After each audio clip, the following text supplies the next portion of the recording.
विश्व पटल पर चल रहे घटनाक्रमों को देखकर तो यही कहना उचित रहेगा कि हमारे साथ कोई नहीं खड़ा, भारत को अकेले ही लड़ना पड़ेगा। क्योंकि अगर हम ऐसा नहीं सोचेंगे तो हमारे हालात भी आर्मेनिया, यूक्रेन और अब इजराइल, ईरान की तरह हो जाएंगे। कोई भी देश देख लीजिए, सबके सब या तो अमेरिका पर निर्भर है या रूस, चीन या यूरोप पर। और जब संकट का समय आता है तब कोई साथ नहीं देता। और भारत भी न सिर्फ इसे समझ रहा है बल्कि इसकी तैयारियों में जुट गया है। दरअसल डीआरडीओ ने खुद कन्फर्म कर दिया है कि जो हमारी ध्वनि हाइपरसोनिक मिसाइल होने वाली है, जो कि इस समय की पूरे विश्व की one of the most powerful missile मानी जा रही है, उसके टेस्ट की तैयारी पूरे जोर शोर से शुरू कर दी गई है। और किसी भी पल डीआरडीओ इसका टेस्ट कर सकता है, जिस पर मैंने कुछ दिनों पहले ही पोस्ट में बताया भी है। लेकिन अब डीआरडीओ ने इसे कन्फर्म कर दिया है। हालांकि डीआरडीओ ने इसकी स्पेसिफिकेशन अभी भी नहीं बताई है, क्योंकि यह हमारे लिए बहुत ही ज्यादा महत्वपूर्ण प्रोजेक्ट है। लेकिन जो कुछ चीजें बाहर निकल कर आई है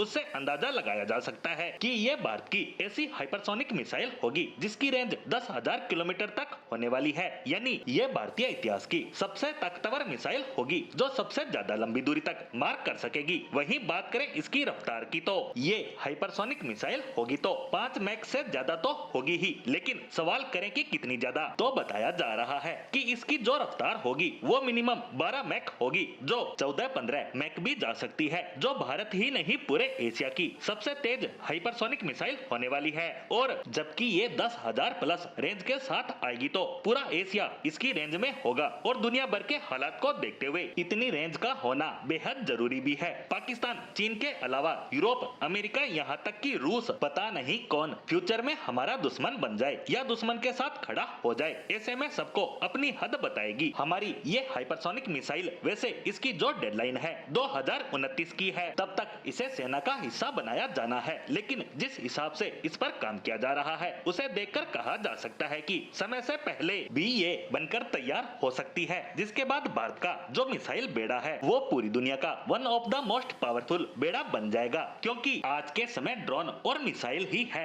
जो युद्ध के मैदान में तहलका मचा सकते हैं और दुश्मन को बैक फुट पर ला सकते हैं। जिस तरह इजराइल ने ईरान के एयर स्पेस सिस्टम को पूरी तरह से तबाह कर डाला और जिसके बाद इजराइल के लड़ाकू विमान ईरान के हवाई क्षेत्र में खुले आम घूमते देखे गए, उसके बावजूद ईरान ने अपनी मिसाइलों के दम पर इजराइल में तबाही मचा डाली। इसके बाद इजराइल और अमेरिका को अपने कदम कहीं न कहीं पीछे हटाने पड़े और यही काम यूक्रेन ड्रोन की सहायता से रूस में कर रहा है। मात्र कुछ हजार की कीमत के ड्रोन की सहायता से उसने अरबों डॉलर के रूसी बॉम्बर विमानों को उड़ा डाला और कुछ यही काम भारत ने ब्रह्मोस की सहायता से पाकिस्तान में भी किया। यानी कहा जा सकता है कि भारत हर तरह की रणनीति पर अभी से काम कर रहा है।